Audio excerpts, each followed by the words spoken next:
অ্যামোনুরিয়া। অ্যামোনুরিয়া মানে হচ্ছে এমন একটা কন্ডিশন যেখানে ফিমেলদের যে মেনস্ট্রুয়েশন, সেই মেন্সেস বা মেনস্ট্রুয়েশন অফ হয়ে গেছে।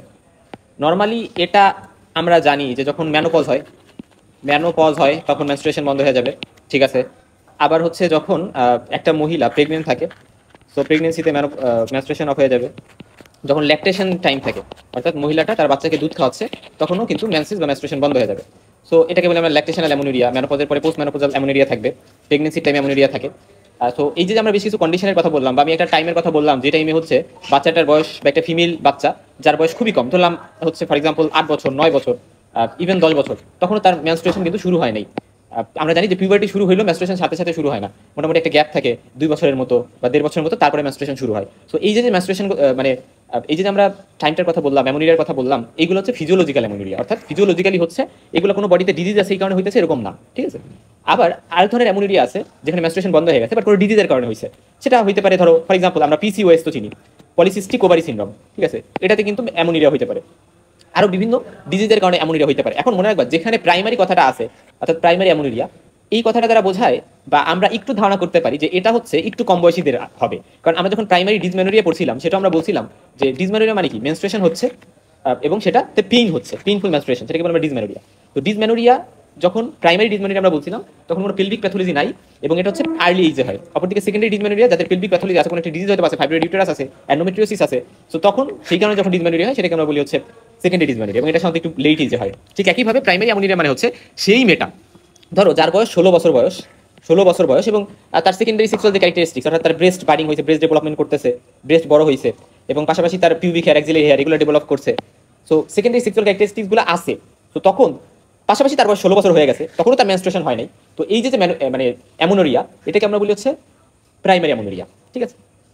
এটাকে বলি হচ্ছে আমরা প্রাইমারি অ্যামোনোরিয়া। অপরদিকে প্রাইমারি অ্যামোনিয়ার আরেকটা ডেফিনেশন আছে, সেটা হচ্ছে যে ধরো সেকেন্ডারি সেক্সুয়াল ক্যারেক্টারিস্টিক্স, অর্থাৎ ব্রেস্ট বার্ডিং হয় নাই, ব্রেস্ট ডেভেলপমেন্ট করে নাই, বা পিউবিক হেয়ার, অ্যাক্সিলারি হেয়ার এগুলো ডেভেলপ করে নাই, এবং তার বয়স হচ্ছে 14 বছর বয়স, ঠিক আছে।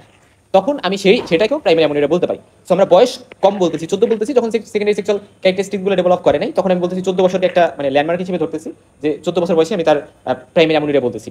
অর্থাৎ 14 বছর বয়সের আগেই তার ডেভেলপ করার কথা ছিল, বাট যেহেতু করেনি তাই আমি প্রাইমারি অ্যামোনিয়া বলতেছি, অর্থাৎ অ্যাবসেন্স অফ মেনস্ট্রুয়েশন। অপরদিকে সেকেন্ডারি সেক্সুয়াল ক্যারেক্টারিস্টিক যখন ডেভেলপ করে breast, pubic hair, axillary hair, তখন আমরা আরেকটু ওয়েট করি, আচ্ছা আরেকটু ওয়েট করি, দেখি তার মেনস্ট্রুয়েশন হয় কিনা, মেন্সেস হয় কিনা, তখন আমরা তাকে হয়তো মানে প্রাইমারি অ্যামোনিয়া বলবো, যখন 16 বছর বয়স কিন্তু হয়ে যাবে। সো আলটিমেটলি প্রাইমারি অ্যামোনিয়া আমরা একটা বেসিক আইডিয়া পাইছি। তো সেকেন্ডারি অ্যামোনিয়া মানে কি? সেকেন্ডারি অ্যামোনিয়া মানে হচ্ছে যে একটা মহিলা, তার অনেক দিন মেনস্ট্রুয়েশন হয়েছে, তার বয়স যখন 30, তো সে বয়স যখন ফর এক্সাম্পল তার বয়স যখন 12, তখন থেকে তার মেনস্ট্রুয়েশন হইতেছে, তো এখন 30 বছর বয়স, 18 বছর ধরে তার মেনস্ট্রুয়েশন হইতেছে রেগুলার, প্রতি মাসে প্রতি সাইকেলে মেনস্ট্রুয়াল ব্লিডিং হচ্ছে 5-6 দিন ধরে। কিন্তু দেখা গেল 30 বছরের পরে তার হুট করে অ্যামোনিয়া হয়ে গেল, এবং সেই অ্যামোনিয়াটা দেখা গেল 6 মাসের বেশি সময় ধরে লাস্ট করতেছে। এবং এটা কেন হয়েছে? আমি বললাম তার সে প্রেগনেন্ট হয়েছে, এবং প্রেগনেন্ট হওয়ার কারণে অ্যামোনিয়া হয়েছে। তো এটাকে আমরা সেকেন্ডারি অ্যামোনিয়া বলি, যে আগে মেনস্ট্রুয়েশন করছে হয়েছে, বাট একটা কারণে, সেটা প্রেগনেন্সির কারণে হতে পারে, কোনো একটা ডিজিজের কারণে হতে পারে, তার অ্যামোনিয়া হয়ে গেল একটা নির্দিষ্ট ডিউরেশন, সেই ডিউরেশনটা 6 মাস বা তার বেশি, তখন আমরা সেটাকে বলতে হচ্ছে সেকেন্ডারি অ্যামোনিয়া। সেকেন্ডারি অ্যামোনিয়া নিয়ে আমরা এই ভিডিওতে আলোচনা করবো না, আমাদের এই ভিডিওর আলোচনার টার্গেট থাকবে প্রাইমারি অ্যামোনিয়া। এবং তার আগে একটা কথা আমি বলে আসি যে মেনস্ট্রুয়েশন কিন্তু একটা মান্থলি ইন্ডিকেটর যে এই মহিলাটার রিপ্রোডাক্টিভ সিস্টেম ঠিকঠাক আছে, হেলদি আছে, ঠিক আছে। যখন এই মেনস্ট্রুয়েশনটা অফ হয়ে গেল, অ্যামোনিয়া হইলো, সেটা হইতে পারে কোনো ফিজিওলজিক্যাল কারণ, অথবা আন্ডারলাইন কোনো অ্যানাটমিক্যাল বা সিস্টেমিক ইমব্যালেন্স অথবা হরমোনাল ইমব্যালেন্স হয়তো বা হয়েছে, যে কারণে তার মেনস্ট্রুয়েশন হচ্ছে না। এবং মনে রাখবো অ্যামোনিয়া কোনো ইলনেস না, এটা হচ্ছে এক ধরনের সিগন্যাল যে বডির অ্যাটেনশন দরকার, ঠিক আছে। এটা আমাদের একটা আইডিয়া দেয়। যেমন ধরো একটা মহিলা যে প্রেগনেন্ট, এই মহিলাটা কখন সে বোঝে সে প্রেগনেন্ট? সে শুরুতেই ধারণা করে যেহেতু আমার মেনস্ট্রুয়েশন হচ্ছে না এবং আমার সেক্সুয়াল ইন্টারকোর্সের একটা হিস্ট্রি আছে, তখন আমি হয়তো প্রেগনেন্ট। এই মহিলাটা কিন্তু শুরুতেই এটা ভাবে, হ্যাঁ। সো আমরা যখন হিস্ট্রি লিখি, আমরা কিন্তু শুরুতেই লিখি হিস্ট্রি অফ মানে অ্যামোনুরিয়া। একটা মহিলা তার যদি মেনস্ট্রুয়েশন হইতে হয়, তাহলে তার কি হইতে হবে? নর্মাল ক্রোমোজোমাল প্যাটার্ন হইতে হবে, অর্থাৎ 46x6 এরকম একটা নর্মাল প্যাটার্ন থাকতে হবে। কারণ ধরো মহিলাটার হচ্ছে ফর এক্সাম্পল টার্নার সিনড্রোম আছে, 45XO এরকম একটা সিকোয়েন্স বা ক্যারিওটাইপ আছে, বা হচ্ছে ধরো এটা যদি হয় তাহলে ওভারিন ডেভেলপমেন্টটা ডিস্টার্বেড হবে, ওভারিটা হচ্ছে আন্ডার ডেভেলপড, বা আমরা বলি স্ট্রিক ওভারি থাকে এক্ষেত্রে, স্ট্রিক ওভারি। তো এই যে আন্ডার ডেভেলপড ওভারি, এই ওভারিতে কিন্তু তার মেনস্ট্রুয়েশন হবে না ঠিক করে, রাইট? তো তখন কিন্তু তার মেনস্ট্রুয়েশন মানে হবে না, কারণ তার মানে কি ক্রোমোজোমাল প্যাটার্নটা ঠিকঠাক থাকতে হবে, এর একটা ফিচার। তারপর হরমোনাল কোঅর্ডিনেশন থাকতে হবে, অর্থাৎ আমরা জানি HQ অ্যাক্সিস, এটা একটা কোঅর্ডিনেশন থাকতে হয়, হাইপোথ্যালামো পিটুইটারি ওভারিয়ান অ্যাক্সিস, ঠিক আছে। তো এই জায়গায় যদি ঠিকঠাকভাবে এরা ফাংশন না করে, অর্থাৎ হাইপোথ্যালামাসের একটা ডিফেক্ট আছে, বা পিটুইটারিতে অ্যান্টেরিয়র পিটুইটারি থেকে FSH LAC হরমোনগুলো ঠিকঠাক রিলিজ হচ্ছে না, ওভারি থেকে ইস্ট্রোজেন রিলিজ হচ্ছে না, তাইলেও কিন্তু আলটিমেটলি আমাদের এই মেনস্ট্রুয়েশনের নর্মাল যে বিষয় এটাতে হ্যাম্পার হবে, মেনস্ট্রুয়েশন হবে না ঠিক করে। আবার অ্যানাটমিক্যাল প্যাটেন্সি, অর্থাৎ ধরো ইউটেরাস, সার্ভিক্স, ভ্যাজাইনা, এগুলো অবশ্যই প্রেজেন্ট থাকতে হবে এবং সেখানে আনঅবস্ট্রাক্টেড থাকতে হবে। কারণ আমরা একটা টার্ম পড়বো যেটাকে আমরা ক্রিপ্টোম্যানোরিয়া বলি। কি বলি? ক্রিপ্টোম্যানোরিয়া। সেই ক্রিপ্টোম্যানোরিয়া কন্ডিশনটাতে আমরা দেখতে পারি যে একটা মহিলা, ধরো তার কি প্রবলেম, আমি ধরলাম ফর এক্সাম্পল তার বয়স হচ্ছে ধরো 15 বছর বয়স। তো 15 বছর বয়সের একটা মেয়ে, সে আসলো একজন ডক্টরের কাছে, একজন গাইনোকোলজিস্টের কাছে আসলো। তো আয়সা বলতেছে তার পেটের মানে তল পেটে ব্যথা এবং এটা সাইক্লিক্যাল পেইন। অর্থাৎ আমরা জানি নর্মালি তার মেনস্ট্রুয়েশন হয় না, মানে তার কোনো মেনস্ট্রুয়েশন হয়নি এখন, এবং সাইক্লিক্যাল একটা পেইন আছে। সাইক্লিক্যাল এই কথাটা খুব ইম্পর্টেন্ট। অর্থাৎ যখন তার মেনস্ট্রুয়েশন সাইকেল হওয়ার কথা ছিল বা একটা মেয়ে প্রতি সাইকেলে, প্রতি মাসের মেনস্ট্রুয়াল সাইকেল আমরা যখন হিসাব করি, শুরু 4-5 দিন যে সাইকেলটা থাকে, সাইকেলের 4-5 দিন তো মেনস্ট্রুয়েশন হয়। তো ওই টাইমটাতে দেখা যায় তার সাইক্লিক্যাল একটা পেইন কিন্তু আছে। এবং এই যে সাইক্লিক্যাল পেইনটা এটা কেন হয়? কারণ দেখা গেল এই মহিলাটার বা এই মেয়েটার হচ্ছে ইমপারফোরেটেড হাইমেন আছে, ফর এক্সাম্পল ইমপারফোরেটেড হাইমেন। তো ইমপারফোরেটেড হাইমেন মানে কি? আমরা জানি যে হাইমেন যেটা থাকে, অর্থাৎ ভ্যাজাইনাল যে ওপেনিংটা, ওইখানে কভার করে, মানে ক্যানেলের ওই জায়গাটাতে কভার করে হচ্ছে একটা হাইমেন থাকে। তো এই হাইমেনের মাঝে একটা ওপেনিং থাকে, যে ওপেনিংটা দিয়ে মেনস্ট্রুয়েশনের যে ব্লাডটা সেটা বের হয়ে আসে বাইরে। তো এই ওপেনিংটাও যদি না থাকে, মানে হাইমেনটা পুরো জায়গাটা দখল করে আছে, কোনো ওপেনিং এখানে নাই, জাস্ট একটা মেমব্রেন আছে, ফলে ভিতরের ব্লাডটা বাইরে বের হয়ে আসতে পারতেছে না, পারভেজাইনালি মেনস্ট্রুয়েশন হইতে পারতেছে না, এই ইমপারফোরেটেড অর্থাৎ পারফোরেশন নাই হাইমেনে। তখন ইমপারফোরেটেড হাইমেনের কন্ডিশনটাতে এই যে একটা অবস্ট্রাকশন আছে, যে অবস্ট্রাকশনের কারণে বের হয়ে আসতে পারতেছে না বাইরে, সেটাকে কিন্তু আমরা ক্রিপ্টোম্যানোরিয়া বলি। আরও বিভিন্ন কারণে ক্রিপ্টোম্যানোরিয়া হইতে পারে, যেটা আমরা দেখবো যে যদি ভ্যাজাইনাল অ্যাট্রেসিয়া থাকে, অর্থাৎ ভ্যাজাইনাল একেবারে ন্যারো, বাহির থেকে আসতেই মানে বাইরে ব্লাডটা বের হয়ে আসতে পারতেছে না, ঠিক আছে?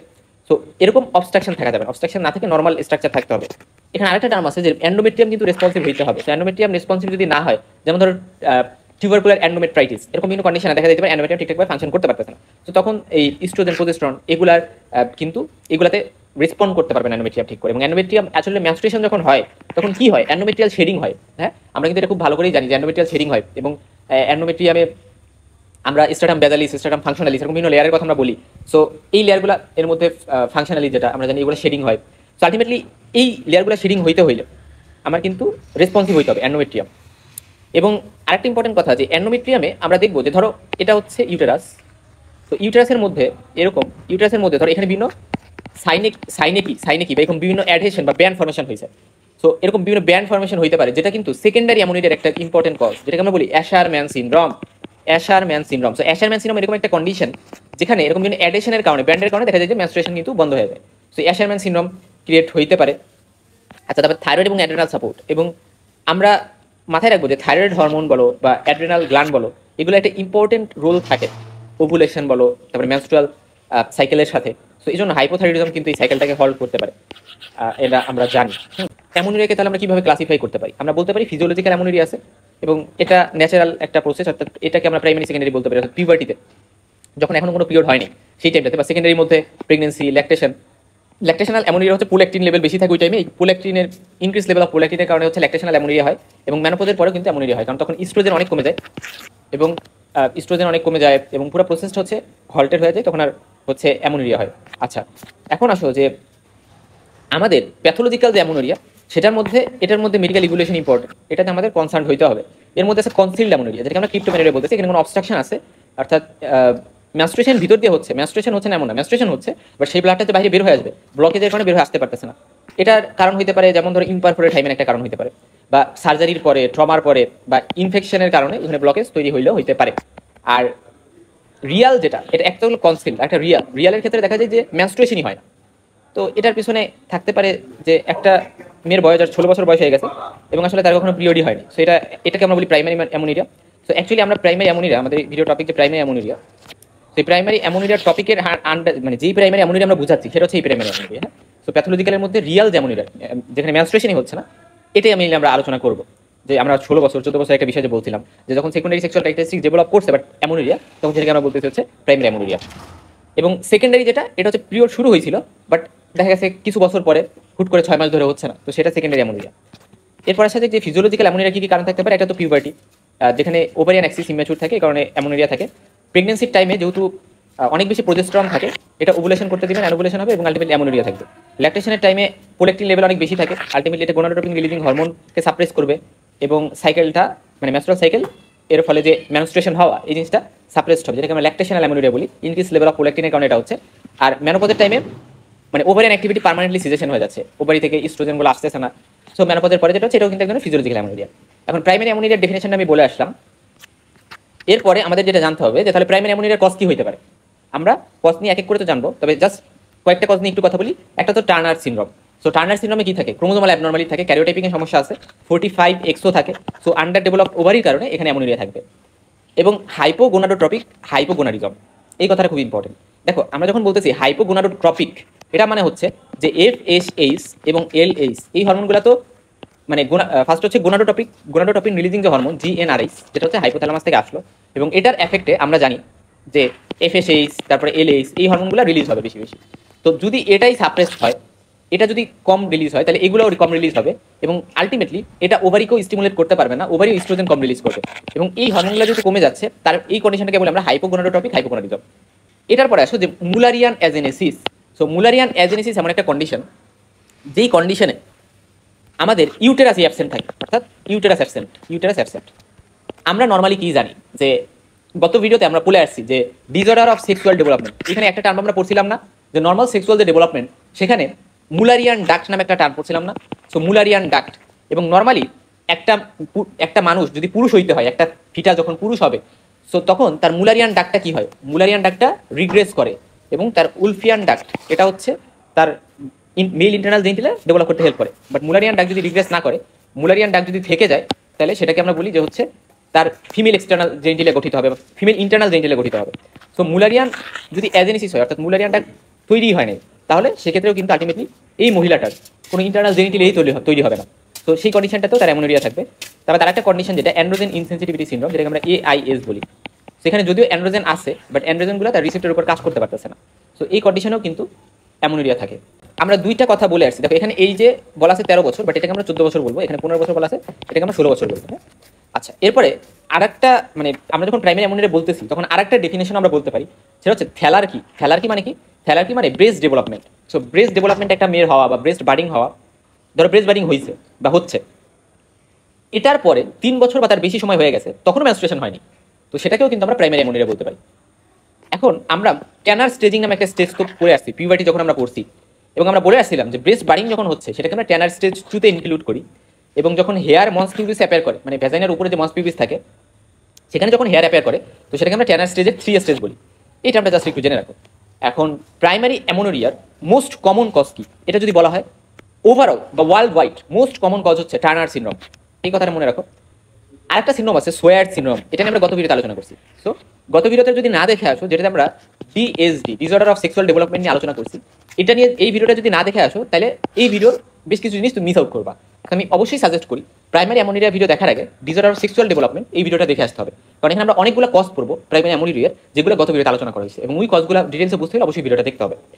এখন টার্নার সিনড্রোম এটা most common cause worldwide, but আমাদের বাংলাদেশের পার্সপেক্টিভে যদি আমি বলি বা ইন্ডিয়ার পার্সপেক্টিভে বলি, সো এই সকল দেশের মোস্ট কমন কজ হচ্ছে মুলারিয়ান অ্যাজেনেসিস, অর্থাৎ এখানে ইউটেরাসই ডেভেলপ করে নাই, ফিমেল ইন্টারনাল জেনিটালগুলো ডেভেলপ করতে পারেনি ঠিক করে, স্পেশালি ইউটেরাস। সো এগুলো যেহেতু ডেভেলপ করতে পারে নাই, তাই এই কারণে অ্যামোনিয়া হচ্ছে, এটা most common cause primary amenorrhoea. Second most common cause যদি বলা হয়, তাহলে ওয়ার্ল্ড ওয়াইড হচ্ছে মুলারিয়ান অ্যাজেনেসিস, বাট আমাদের দেশের পার্সপেক্টিভে গোনাডাল ডিজেনেসিস, এর মধ্যে সোয়ার্ড সিনড্রোম, টার্নার সিনড্রোম এগুলো হতে পারে। আর অর্গানিক কজের মধ্যে আমরা বিভিন্ন স্ট্রাকচারাল কজ নিয়ে বলি, বা অ্যাকচুয়াল লেশন আছে, যেমন ধরো হাইপোথ্যালামাসের লেভেলে যদি লেশন থাকে, তাহলে সেটাকে আমি বলি হচ্ছে ক্যালমান সিনড্রোম। তো ক্যালমান সিনড্রোমে কি হবে চিন্তা করো, যে তোমার এখানে জিএনআরএইচ কম হবে, এবং এই কন্ডিশনটাকে আমরা বলতেছি হাইপোগোনাডোট্রপিক। অর্থাৎ এখানে জিএনআরএইচ তো কম হয়, এবং এলএইচ কম হবে, এফএসএইচ কম হবে, ইস্ট্রোজেনও কম হবে, সো সবই কম, এটাকে বলি আমরা ক্যালমান সিনড্রোম।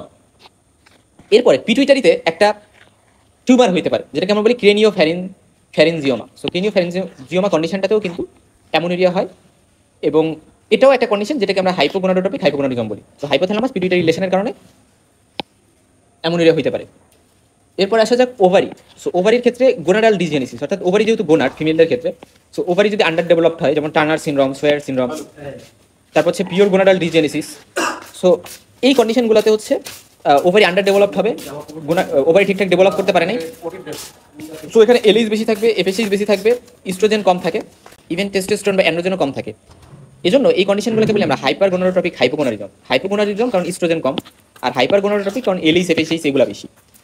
সো এই কন্ডিশনগুলোতে ওভারিয়াল লেশনের কারণে, ওভারিয়াল ডিসজেনেসিসের কারণে আমাদের এই অ্যামোনিয়া হতে পারে। আর ইউটেরাসের প্রবলেম কি, একটা ইউটেরাস ডেভেলপই করলো না, যেটাকে আমরা মুলারিয়ান অ্যাজেনেসিস বলতেছি, বা হচ্ছে অ্যান্ড্রোজেন ইনসেনসিটিভিটি সিনড্রোম, যেটা এই কন্ডিশনগুলোতে আমরা জানি এলএইচ বেশি থাকে বাট এফএসএইচ নর্মাল থাকে। এবং আমরা এই কথাটা বলে আসছিলাম যে অ্যান্ড্রোজেন ইনসেনসিটিভিটি সিনড্রোম এমন একটা জায়গা যেখানে কিন্তু এবং টেস্টোস্টেরন দেখা যায় মানে মেল লেভেলসে থাকতে পারে, অর্থাৎ টেস্টোস্টেরন ভালোই বেশি থাকে।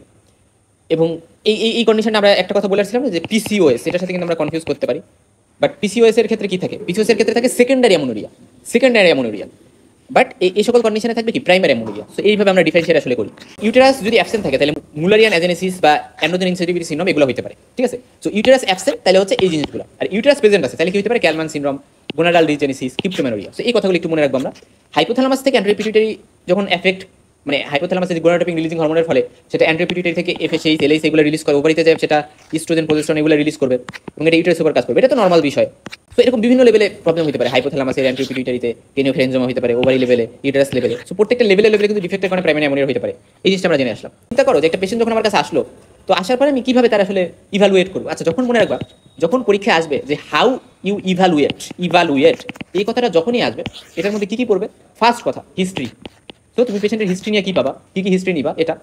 তারপর হচ্ছে হিস্ট্রি পরে এক্সামিনেশন, ফিজিক্যাল এক্সামিনেশন, এর মধ্যে জেনারেল এক্সামিনেশন পড়বে। তারপর হচ্ছে তোমার মানে ওই লোকাল যে এক্সামিনেশনগুলো আছে, সো এই এক্সামিনেশন পড়বে, ওভারঅল এক্সামিনেশন পড়বে। তো হিস্ট্রি, এক্সামিনেশন এবং ইনভেস্টিগেশন, সো এই সবগুলো কিন্তু হাউ ইউ ইভালুয়েটের মধ্যে পড়বে। অর্থাৎ ফিজিক্যাল এক্সামিনেশন করবো কি ব্রেস্ট, পিউবিক হেয়ার, স্পেশালি এই জিনিসগুলো একটু ভালো করে দেখতে হবে, এগুলো ডেভেলপ করছে কিনা। তারপরে ইউরিন প্রেগনেন্সি টেস্ট, এটাও কিন্তু আমরা করে দেখবো যদি স্পেশালি ব্রেস্ট ডেভেলপমেন্ট অ্যাডুকুয়েটলি হয়ে থাকে। মনে রাখবা একটা কথা আমি বলি, প্রাইমারি অ্যামোনিয়ার হিস্ট্রি নিয়ে বা প্রাইমারি অ্যামোনিয়ার কেস নিয়ে যত মেয়ে আসুক সবার ইউরিনারি প্রেগনেন্সি টেস্ট করা উচিত। কারণ হচ্ছে একটা মেয়ে ধরো একটা মেয়ে যখন বিয়ে হয় নাই, বয়স খুবই কম, আমি ধরলাম বয়স 15-16, তো এই টাইমে কিন্তু মেয়েটা প্রেগনেন্ট হতে পারে। এবং অনেক সময় এরকম হয় না যে মেয়েটার ফ্যামিলিয়ালগতভাবে ফ্যামিলির কেউ হয়তো তাকে সেক্সুয়ালি অ্যাবিউজ করছে এবং সেখানের থ্রুতে কিন্তু সে হচ্ছে গিয়ে প্রেগনেন্ট হতে পারে। তো এই জিনিসটা ইম্পর্টেন্ট। এবং এমনও হতে পারে যে ধরো তার কখনো মেনস্ট্রুয়েশন হয়নি, বাট স্টিল সে প্রেগনেন্ট হতে পারে, এটাও পসিবল। তো এই জন্য ইউরিনারি প্রেগনেন্সি টেস্ট করাটা ইম্পর্টেন্ট যেই আসুক। তারপরে আলট্রাসোনো যেটা, এটা তো করতে হবে ইউটেরাসের স্ট্যাটাস জানতে,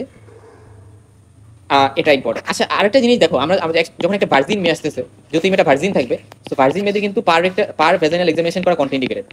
তো ভার্জিন মেয়েদের আমি পার ভেজাইনাল এক্সামিনেশন করতে পারবো না। তো তার যদি আমার মানে এক্সামিনেশন করতে হয়, আমি কি করতে পারি? আমি পিভি মানে পার ভেজাইনাল না করে আমি পার রেক্টাল এক্সামিনেশন করেও কিছুটা মানে আন্ডারস্ট্যান্ড করার ট্রাই করতে পারি স্ট্রাকচারগুলো, ঠিক আছে।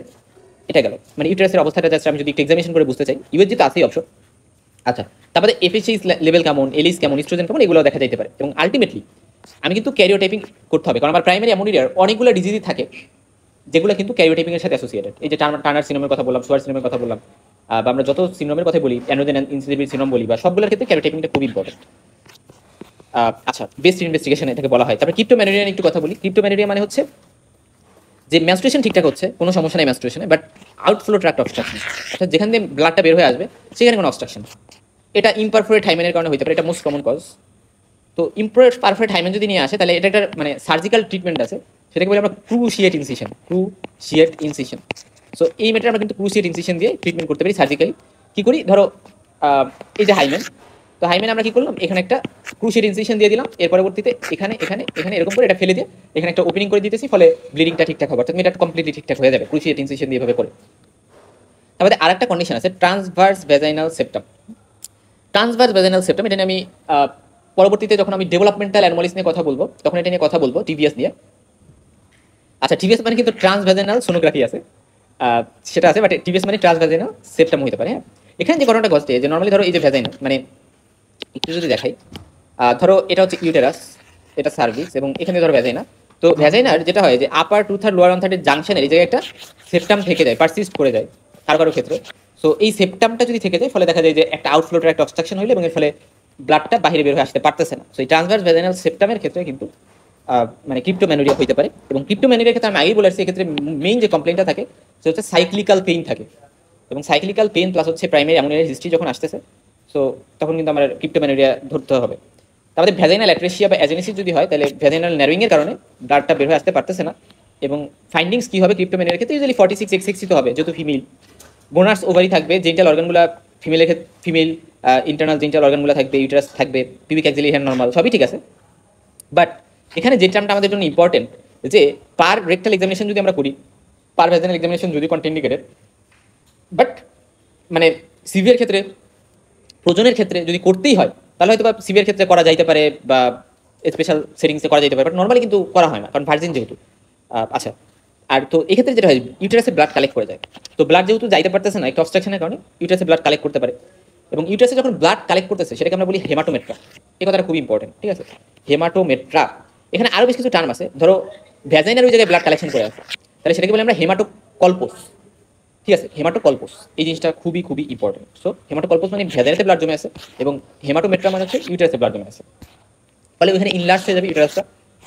আচ্ছা, এবং এখানে সাইক্লিক্যাল, প্রতি মাসে সাইক্লিক্যাল একটা পেইন হবে, প্রাইমারি অ্যামোনিয়া থাকবে, এবং ইউরিনারি রিটেনশন হইতেও পারে, নাও হইতে পারে। সিভিয়ার ক্ষেত্রগুলোতে ইউজুয়ালি ইউরিনারি রিটেনশন হয়, ঠিক আছে? সিভিয়ার ক্ষেত্রগুলোতে যখন ইউরিনারি রিটেনশন আমরা পাইতে পারি আর কি। আচ্ছা, এবং আউটফ্লো ট্র্যাক্ট অবস্ট্রাকশনের ক্ষেত্রে আমরা সুপ্রাপিউবিক বাল্বস পাইতে পারি, নাও পাইতে পারি। আর যেহেতু রেট্রোগেট মেনস্ট্রুয়েশন হয় এক্ষেত্রে অ্যান্ডোমেট্রিওসিস হওয়ার চান্সও কিন্তু বেড়ে যায়। সো এই ক্রিপ্টোম্যানুরিয়ার পেশেন্টদের অ্যান্ডোমেট্রিওসিসের চান্স বেশি, এবং অ্যান্ডোমেট্রিওসিস হইলে আমরা জানি সিভিয়ার ডিসমেনোরিয়া হয়, অর্থাৎ প্রচুর ব্যথা হয়। আচ্ছা, এবং আমরা ইউটেরাসটা এখানে এক্সামিনেশন করে কিছুটা ইনলার্জড পাইতে পারি পাররেক্টাল এক্সামিনেশন করে। লোকাল এক্সামিনেশন যদি আমরা করি, টেন্স বালজিং হাইমেন যদি থাকে, কাপ রিফ্লেক্স যদি পজিটিভ হয় তাহলে ইমপারফোরেট হাইমেন হইতে পারে। আর যদি এমন হয় যে হাইমেনটা বালজিং না বা কাপ রিফ্লেক্স নেগেটিভ, তাহলে আমরা ট্রান্সভেজাইনাল ওপেনিং যদি না থাকে তাহলে আমরা ধরে নিতে পারি যে ভ্যাজাইনা তৈরি হয়নি, ভ্যাজাইনাল এজেনেসিস হয়েছে। হচ্ছে কি তোমার এই যে ভ্যাজাইনাল এজেনেসিস, সেগুলো সমস্যা নাই, তাহলে আমি ধরেই নিই মোস্ট কমন কজ যেহেতু imperfect hymen. So most of the কেসে দেখা যায় ইমপারফেক্ট হাইমেন নিয়ে পেশেন্ট প্রেজেন্ট করে।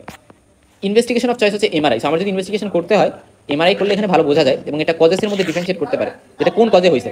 এবং যদি সেপ্টাম হয়, মানে ওই সেপ্টার কথা বলে আসলাম না, ট্রান্সভার্স ভ্যাজাইনাল সেপ্টাম, সো এটাতে কিন্তু থিকনেস বা লোকেশনটা বোঝা যায় ভালো করে। ম্যানেজমেন্ট কি ইমপারফেক্ট হাইমেনের ক্ষেত্রে আমি ক্রুশিয়েট ইনসিশন দিব হাইমেনে। গোনাডাল ডিসজেনেসিস আর হচ্ছে ক্যালম্যান সিনড্রোম, এই দুটো নিয়ে একটু কথা বলি। দেখো, গোনাডাল ডিসজেনেসিস কি হয়, যে গোনাডাল অ্যাক্টিভিটি বা গোনাডাল ফাংশন কমে যায়, অর্থাৎ ওভারি ঠিকঠাক ফাংশন করতে পারতেছে না। তো এর মধ্যে এটা যদি 45XO হয় তাহলে আমরা এটাকে টার্নার সিনড্রোম বলি, এটা মোস্ট কমন কজ। আর সোয়ার সিনড্রোম মানে কি, এটা আমরা গত ভিডিওতে পড়ে আসছি ডিএসডিতে, ডিসঅর্ডার অফ সেক্সুয়াল ডেভেলপমেন্টে, যে 46XY হইলে সেটা কিন্তু সোয়ার সিনড্রোম হতে পারে। সোয়ার সিনড্রোম নিয়ে গত ভিডিওটা দেখবে, তাহলে বুঝবা। এবং এই কন্ডিশনগুলোতে যেটা হয় গোনাডাল ডিসজেনেসিসে, যে ইস্ট্রোজেন কম থাকে যেহেতু গোনাডাল ফাংশন করতে পারতেছে না, বাট এফএসএইচ এলএইচ এগুলো ঠিকঠাক থাকে।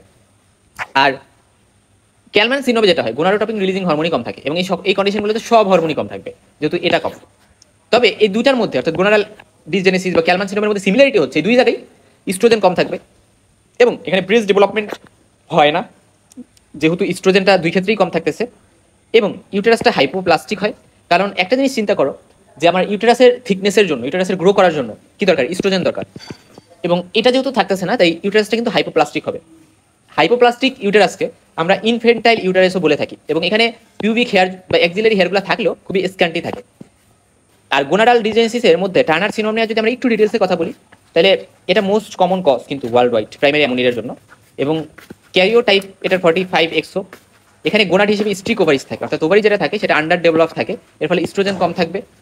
আর পাশাপাশি একটা টার্ম আমাদের মাথায় রাখতে হবে যে এটা কিন্তু ম্যালিগনেন্ট কন্ডিশন না, অর্থাৎ স্ট্রিক ওভারি যদিও আছে বাট এটা কিন্তু ম্যালিগনেন্ট কন্ডিশন না, অর্থাৎ এটার ফলে ম্যালিগনেন্সি ডেভেলপ করার কোনো চান্স নাই। কিন্তু টার্নার মোজাইক নামে একটা টার্ম আছে, এক্ষেত্রে যে প্রবলেমটা হয় যে এখানে কিছু সেলে দেখা যায় যে মানে এই ক্যারিওটাইপটা থাকে, অর্থাৎ 45XO থাকে, আবার কিছু সেলে 46XY থাকতে পারে।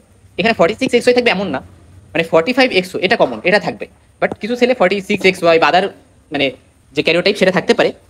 বাট এরকম যদি থাকে তাহলে কি হলো, দেখো এই পার্সনের ক্ষেত্রে এক তো স্ট্রিক ওভারিস হচ্ছে, আন্ডার ডেভেলপড ওভারি, একই সাথে ডিসজেনেটিক টেস্টিস বা আন্ডার ডেভেলপড টেস্টিস থাকতেছে, এবং যখন কারো আন্ডার ডেভেলপড টেস্টিস থাকে তখন কিন্তু ম্যালিগনেন্সির চান্স বেশি থাকে। এজন্য টার্নার মোজাইকের ক্ষেত্রে কিন্তু আমরা গোনাডেক্টমি করি, স্পেশালি এই টেস্টিসটা রিমুভ করে দিই। তো এই জন্য কিন্তু খুব ইম্পর্টেন্ট ডিজেনেটিক টেস্টিসটা রিমুভ করতে হয়। আর স্ট্রাকচার শর্ট হয় কিন্তু, অর্থাৎ টার্নার সিনেমার পেশেন্টের ক্ষেত্রে স্ট্রাকচার শর্ট হয়, কারণ এখানে SHOX নামে একটা জিন আছে, এই শক্স জিনটা মিউটেশন হয়, এটা ইম্পর্টেন্ট। টার্নার সিনোমে কি কি ম্যানিফেস্টেশন থাকে, ওয়েভিং অফ নেক হয়, এগুলো তোমরা পড়ে আসছো। সো ওয়েভিং অফ নেক এটা বলতে কি বোঝায়, গুগলে সার্চ দিয়ে ছবি দেখে নিবা ওয়েভিং অফ নেক বলতে কি বুঝাইছে। তারপরে পোস্টেরিয়র মানে low posterior hair line, shield shape chest, নিপেলগুলো ওয়াইডলি স্পেস থাকবে, অর্থাৎ নিপেলের মাঝে অনেক বেশি distance, sensory neural hearing loss, অর্থাৎ কানে শুনবে না ঠিক করে, অটোইমিউন ভিনো ডিজিজ যেমন হাসিমোটোস থাইরয়েডাইটিস, সিলিয়াক ডিজিজ, ম্যালেজেশন সিনড্রোম এটা একটা, হ্যাঁ। তারপরে ডায়াবেটিস, কিউবিটাস ভালগাস, হ্যাঁ, কিউবিটাস ভালগাস, অর্থাৎ কিউবিটাস ভালগাস মানে কি, লিম্বের ডিফর্মিটি, এক্সটার্নালি বা আমরা বলি ল্যাটারালি চলে যায় লিম্বগুলা, মানে ডিফর্মিটি এক ধরনের। তারপর হচ্ছে কার্ডিয়াক ডিজিজের মধ্যে বাইকাসপিড আউটিক ভালভ, হ্যাঁ, নর্মালি এটা বাইকাস্পিড থাকার কথা না, আউটিং ভালভটা নর্মালি 3টা কাজ থাকে, বাট এখানে যদি বাইকাস্পিড হয় তাহলে সেটা তো অ্যাবনর্মাল। সো এইটা হতে পারে, নর্মালি কার্ডিয়াক ডিজিজের মধ্যে এটা হয়। তারপরে কোয়ারকেশন অফ আউটাও হওয়া পসিবল, ঠিক আছে। তারপরে এখানে আরো বেশ কিছু টার্ম আছে, যেমন ফোর্থ মেটাটার্সাল, এরকম বেশ কিছু বিষয় আছে। ফিচার্সগুলো, আদার ফিচারগুলো একটু দেখে নিবা যে আচ্ছা এখানে আমাদের ক্যারিওটাইপিং কেন করতে হবে, যাতে মোজাইক কিন এটা আমাদের রুল আউট করতে হবে, কারণ মোজাইক হলে ম্যালিগনেন্সির একটা বিষয় থাকে। তারপরে ইকো করা যেতে পারে হার্ট ডিজিজ আইডেন্টিফাই করার জন্য, রেনাল ইউজি করা যেতে পারে, হর্সশু শেপ কিডনি কিনা এটা বোঝার জন্য, হ্যাঁ। সো এখানে হর্সশু শেপ কিডনি পাওয়া যেতে পারে। আচ্ছা আচ্ছা, আরেকটা ইম্পর্টেন্ট কথা আমি বলবো লাস্টে, যখন মুলারিয়ান অ্যাজেনেসিস করাবো তখন তারপরে থাইরয়েড প্রোফাইল দেখবো, কারণ এখানে আমরা জানি যে অটোইমিউন ডিজিজ হওয়ার চান্স বেশি থাকে, হাশিমোটোস থাইরয়েডাইটিস হতে পারে। আমরা fasting glucose, lipid profile, diabetes মেলাইটাসের জন্য চেক করতে পারি, audiometry, sensory neural hearing loss যেহেতু থাকতে পারে। সো সাইন সিমটমসের উপর ডিপেন্ড করে আমরা টেস্টগুলো করতেছি, এবং যেহেতু সিলিয়াক ডিজিজের চান্স থাকে অ্যান্টি অ্যান্ডোমাইসিয়াল অ্যান্টিবডি টেস্ট করা যেতে পারে। ম্যানেজমেন্টের মধ্যে যেহেতু এখানে শর্ট স্ট্রাকচার থাকে, তাই আমরা 8 বছরের আগে আমরা গ্রোথ হরমোন দিতে পারি, গ্রোথের জন্য ইস্ট্রোজেন দেওয়া যেতে পারে যাতে ব্রেস্ট ডেভেলপ করে। এটা হচ্ছে 1 বছর দিয়ে পরবর্তীতে ইস্ট্রোজেন প্রজেস্টেরন একসাথে দিতে হবে, যদি কারণ শুধু ইস্ট্রোজেন দিলে পরবর্তীতে কিন্তু এন্ডোমেট্রিয়াল কার্সিনোমা ভবিষ্যতে ডেভেলপ করার চান্স থাকবে, এবং প্রেগনেন্সির জন্য কিন্তু মানে রিলেটিভ কন্ট্রাইন্ডিকেশন, কারণ মানে অর্থাৎ যাদের আমাদের কি বলে টার্নার সিনড্রোম আছে তাদের ক্ষেত্রে মানে প্রেগনেন্সি হওয়া উচিত না, কারণ প্রেগনেন্সি হইলেও যেহেতু এখানে কার্ডিয়াক অ্যাবনর্মালিটিস থাকে, সেখানে বিভিন্ন ধরনের প্রবলেম কিন্তু হতে পারে, কোয়ারকেশন অফ আওরটা বা বাইকাস্পিড, অ্যাওরিক ভালভ, এই কন্ডিশনগুলোতে। সোয়ার সিনড্রোম যেটা, এটাতে কি প্রেজেন্টেশন থাকে, প্রাইমারি অ্যামোনোরিয়া থাকে, ইউটেরাস প্রেজেন্ট থাকে বাট ব্রেস্ট ডেভেলপমেন্ট থাকে না, হাইট নর্মাল থাকে, এফএসি সেলিস বেশি মানে বেশি থাকবে, আর গোনার ডিজেনেটিক টেস্টিস হয়, এটা আমরা জানি। এখন টার্নার সিনড্রোম আর সোয়ার সিনড্রোমের মধ্যে পার্থক্য যদি বলি, এক তো হচ্ছে দেখো এটা 46XO বাট এটা 46XY, আর এখানে ডিজেনেটিক টেস্টিস থাকে, এবং এখানে বাইল্যাটারাল ইনগুইনাল হার্নিয়া থাকে, এটা আমরা বলে আসছি। এটা কেন এখানে বাইল্যাটারাল ইনগুইনাল হার্নিয়া থাকে এগুলো আমি বলে আসছি, হ্যাঁ। এগুলো যদি তোমার বুঝতে হয় তাহলে কি বুঝতে হবে, তাহলে হচ্ছে তোমার গত ভিডিওটা দেখতে হবে, হ্যাঁ। কারণ ইনগুইনাল রিজনে ওইখানে হচ্ছে আমরা কি দেখি, গোনাডগুলো ইনগুইনাল রিজন এসে থাকে, এবং এখানে এই জন্য বাইলেটারাল ইনগুইনাল হার্নিয়া থাকে, এবং এখানে পালপেবল দেখতে পারি। নেচার হচ্ছে এখানে কি থাকবে, নেচার এখানে অ্যাবসেন্ট থাকবে, মানে নর্মালি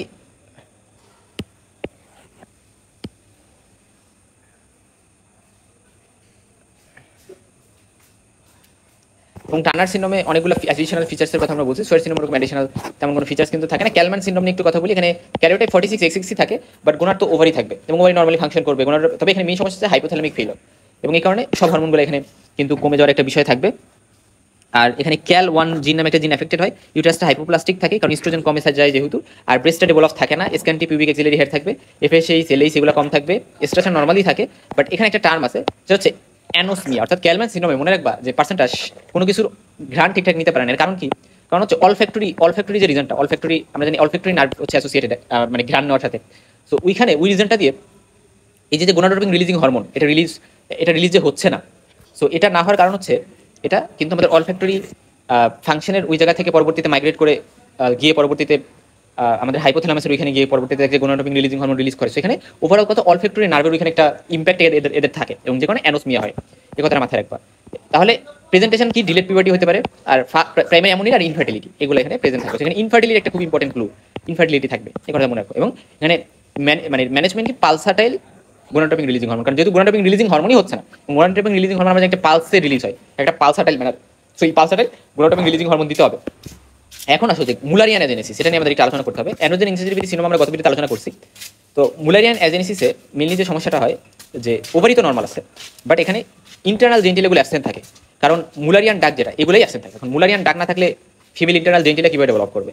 তো ইন্টারনাল জেন্টিলার মধ্যে specially fallopian tube, uterus, cervix, ভ্যাজাইনার যে আপার পার্ট, এগুলো যেহেতু মুলারিয়ান ডাক থেকে ডেভেলপ করে, সো মুলারিয়ান অ্যাজেনেসিসের কারণে এগুলো ডেভেলপ করবে না। আর এক্সটার্নাল জেন্টিলিয়া ফিমেল লাইকই থাকবে, বাট ইন্টারনাল জেন্টিলিয়াগুলো ডেভেলপ করে নাই আর কি। ব্রেস্ট ডেভেলপমেন্টের মধ্যে ইস্ট্রোজেন যেহেতু নর্মাল থাকে, ব্রেস্ট ডেভেলপমেন্ট করবে, আর অ্যান্ড্রোজেন ঠিকঠাক আছে, এজন্য নর্মাল হেয়ার ডিস্ট্রিবিউশন থাকবে। এখানে একটা টার্ম আমাদের একটু জানতে হবে, এটা হচ্ছে মেয়ার রকেনস্কি কুস্টার হাউসার সিনড্রোম, ঠিক আছে? এই টার্মটা মনে রাখো, কারণ এই টার্মটা বিভিন্ন সময় তোমার সামনে আসতে পারে। তো এটা মানে কি বোঝায়, একটা কঠিন নামের একটা সিনড্রোম। তো এই সিনড্রোমে যেটা হয়, এটা ট্রায়াড থাকে, কি থাকে, বাইল্যাটারাল মুলারিয়ান ডাক্ট অ্যাবসেন্ট থাকবে, এবং রেনাল অ্যানোমালিস থাকে।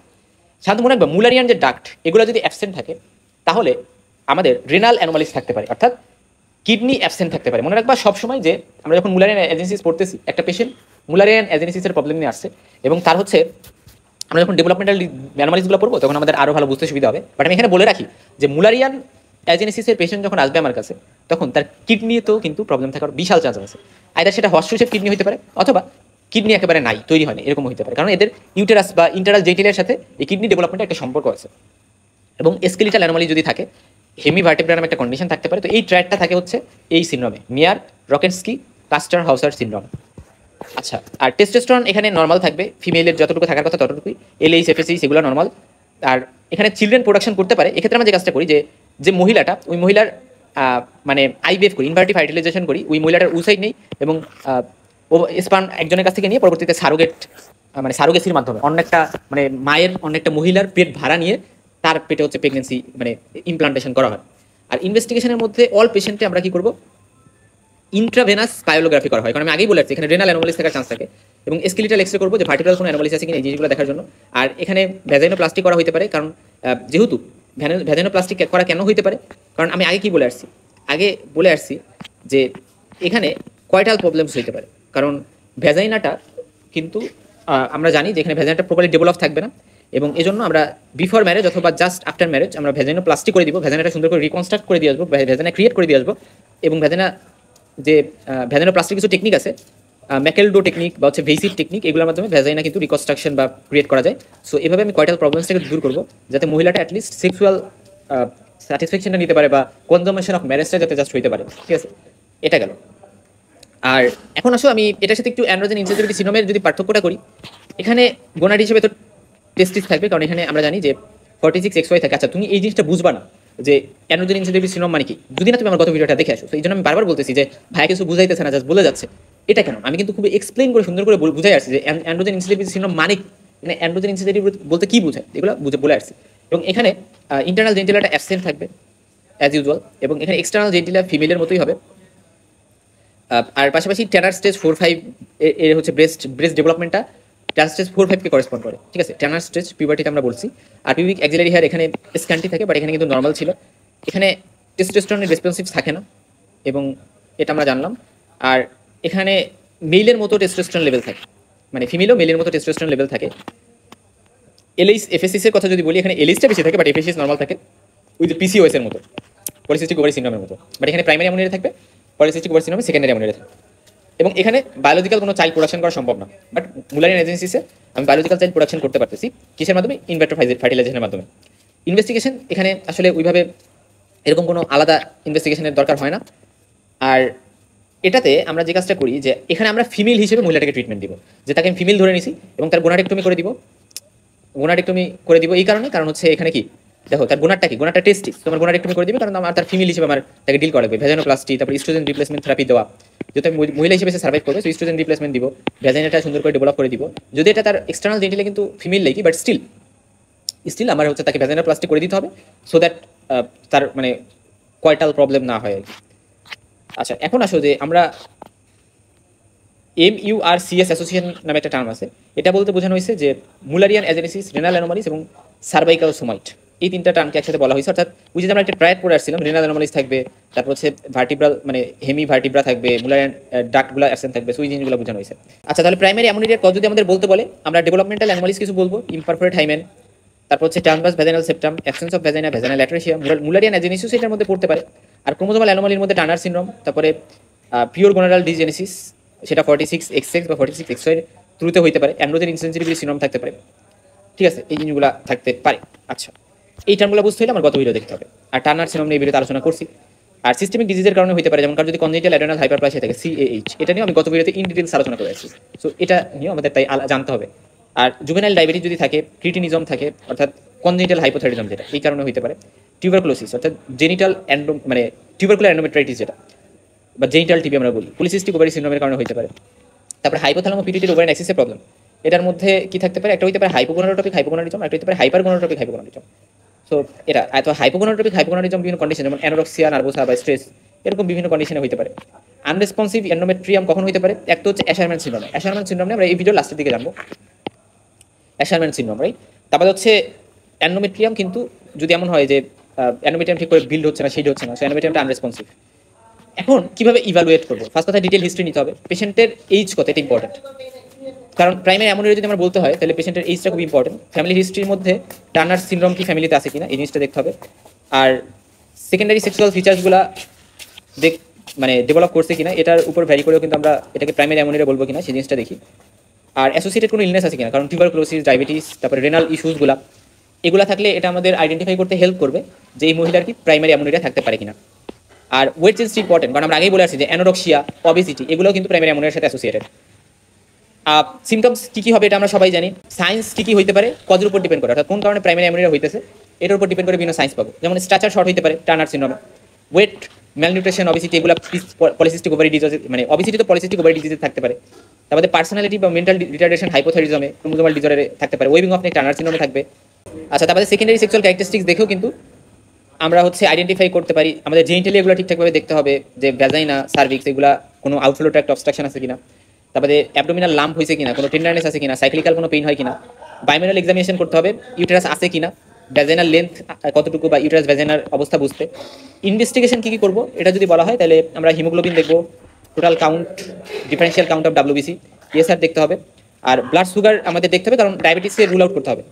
আর থাইরয়েড হরমোন আমাদের অবশ্যই দেখতে হবে, সেক্ষেত্রে T3, T4, TSH এগুলো দেখতে হয়, কারণ আমরা জানি যে কনজেনিটাল হাইপোথাইরিজম বা ক্রিটিনিজম এটা কিন্তু প্রাইমারি অ্যামোনিয়ার একটা কারণ। সো ওইটাকে আমরা রুল আউট করতে হবে যে ওইটা আছে কিনা। এফএসএইচ, এলএইচ, প্রোল্যাকটিন সবগুলো আমার দেখতে হবে, কারণ পিটুইটারি ওভারিয়ান অ্যাক্সিস কি ইভালুয়েট করতে। টেস্টোস্টেরন লেভেলটা যদি হাই থাকে তাহলে আমরা জানি যে অ্যান্ড্রোজেন ইনসেনসিটিভিটি সিনড্রোম এবং পলিসিস্টিক ওভারি ডিজিজ বা সিনড্রোম এগুলোতে টেস্টোস্টেরন খুব বেশি থাকে। তো এই জন্য আমাদের টেস্টোস্টেরন লেভেলটা দেখতে হবে।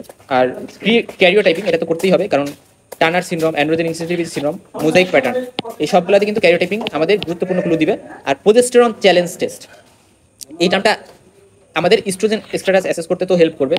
অর্থাৎ একটা জিনিস লক্ষ্য করো যে আমাদের পলিসিস্টিক ওভারি সিনড্রোম, ঠিক আছে, এটাতে আমরা প্রোজেস্টেরন চ্যালেঞ্জ টেস্ট কিন্তু পড়ছিলাম, এবং আমরা বলছিলাম যে এটাতে নর্মালি যেটা হয় যে পলিসিস্টিক ওভারি সিনড্রোমে এখানে কিন্তু মানে প্রোজেস্টেরন কম থাকে, এবং প্রোজেস্টেরন যেহেতু কম থাকে তাই দেখা যায় যে যেহেতু প্রোজেস্টেরন নাই বা প্রোজেস্টেরন হচ্ছে না, প্রোজেস্টেরন যেহেতু তৈরি হচ্ছে না, আমি কি করলাম, আমি 5 দিন ধরে ধরো প্রোজেস্টেরন দিলাম, তারপর আমি হুট করে উইথড্র করে দিলাম, পরে দেখবো আমি তার কি হচ্ছে, তার মেনস্ট্রুয়েশন হচ্ছে বা ব্লিডিং হচ্ছে, মেনস্ট্রুয়াল ব্লিডিং টাইপের ব্লিডিং হচ্ছে। সো আমি তাকে প্রোজেস্টেরন দিয়ে চ্যালেঞ্জ করলাম, তার যে জিনিসটা ডিফিসিয়েন্সি সেটা যদি আমি তাকে দিই তাহলে সে ওই জিনিসটা পায়, প্রবলেম সলভ হয়ে যাইতেছে। সো এটাকে আমি বলি চ্যালেঞ্জ টেস্ট।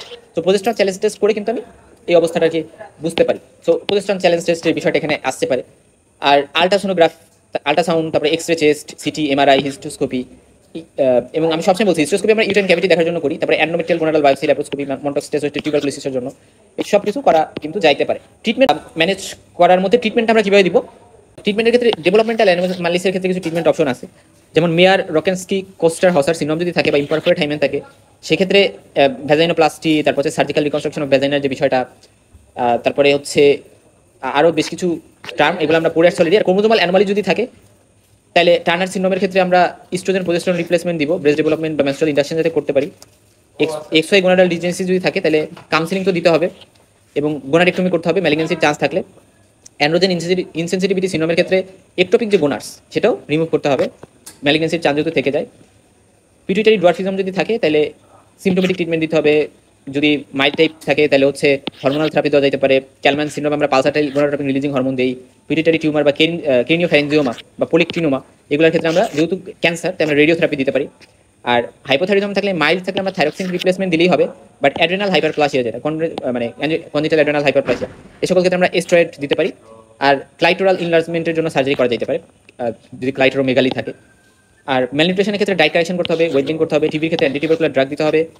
যদি টিউবারকুলার সাইনিকি হয়, অ্যাশারম্যান সিনড্রোম হয়, তাহলে সেক্ষেত্রে আমার টিবি ইনফেকশন প্রিভেন্ট তো করতে হবে, মানে অ্যাশারম্যান সিনড্রোম না, মানে অ্যাশারম্যান লাইক সিনড্রোম, যে টিউবারকুলার সাইনিকি নামে একটা কন্ডিশনও হতে পারে, এবং অ্যাডিশনগুলো অবশ্যই রিমুভ করতে হবে। কারণ একটা জিনিস মনে রাখবা যে আমরা যেমন মানে PCOS সেই ক্ষেত্রে আমরা প্রোজেস্টেরন চ্যালেঞ্জ টেস্টে প্রোজেস্টেরন দিলাম, প্রোজেস্টেরন ডিফিসিয়েন্সিতে তার মেনস্ট্রুয়েশন হলো, চ্যালেঞ্জ টেস্ট করলে ঠিক হয়ে গেল। বাট আমার যদি অ্যাশারম্যান সিনড্রোম হয় তাহলে কিন্তু তার যতদিন পর্যন্ত তার ইউটারাসের ক্যাভিটিতে যে সাইনিকিগুলো তৈরি হয়েছে, অ্যাডিশনগুলো তৈরি হয়েছে, অর্থাৎ এই ইউটারাইন ক্যাভিটি এবং এখানে অনেকগুলো সাইনিকি অ্যাডিশন তৈরি হয়েছে, এই সাইনিকিগুলো যতদিন আমি পর্যন্ত রিমুভ না করবো ততদিন পর্যন্ত আমি তার যত যাই দিই তার মেনস্ট্রুয়েশন কিন্তু হবে।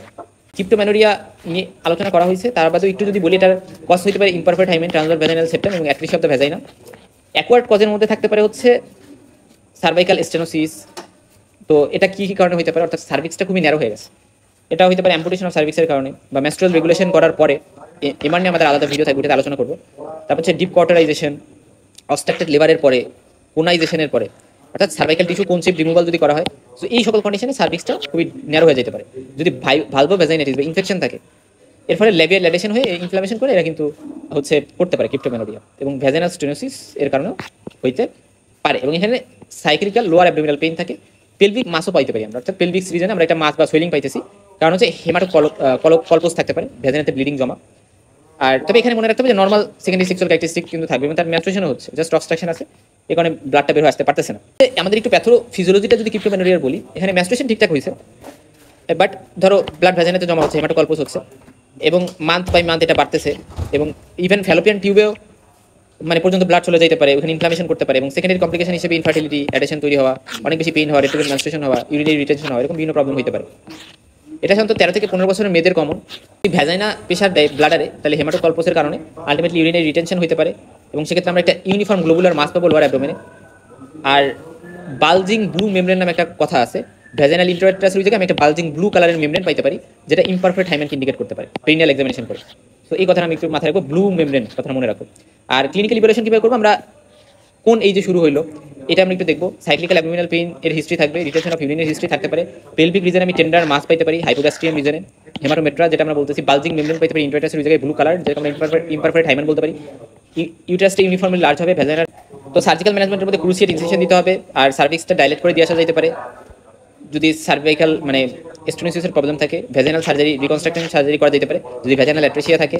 সো ধরো একটা মেয়ে 15 বছর বয়স, প্রাইমারি অ্যামোনিয়ার সাইক্লিক্যাল অ্যাবডোমিনাল পেইন আছে, আমাদের বুঝতে বাকি নাই এবং ইন্টারোট্রাস জায়গায় একটা বালজিং মেমব্রেন আছে, বুঝতে বাকি নেই এটা ক্রিপ্টোমেনোরিয়া। সেক্ষেত্রে আমি ক্রুশিয়েট ইনসেশন দিব, কীভাবে ম্যানেজ করবো এই জিনিসগুলো তো বলতে হবে। আবার 16 বছরের একটা মেয়ে, তার মেনস্ট্রুয়েশন নাই, সাইক্লিক্যাল পেইন, ব্লুইশ বাল্জ। তারপর হচ্ছে 17 বছরের একটা মেয়ে, 1 year cyclical pain, no menstruation, abdominal lump, so cryptomenorrhoea. সেক্ষেত্রে আমরা কীভাবে ইভালুয়েট করবো, হিস্ট্রি নিব, ক্লিনিক্যাল এক্সামিনেশন করবো এবং ট্রিটমেন্টও আমরা কীভাবে দিতে পারবি সেইগুলো এখানে বলা হয়েছে। অ্যাশারম্যান সিনড্রোম নিয়ে আলোচনা করে আমরা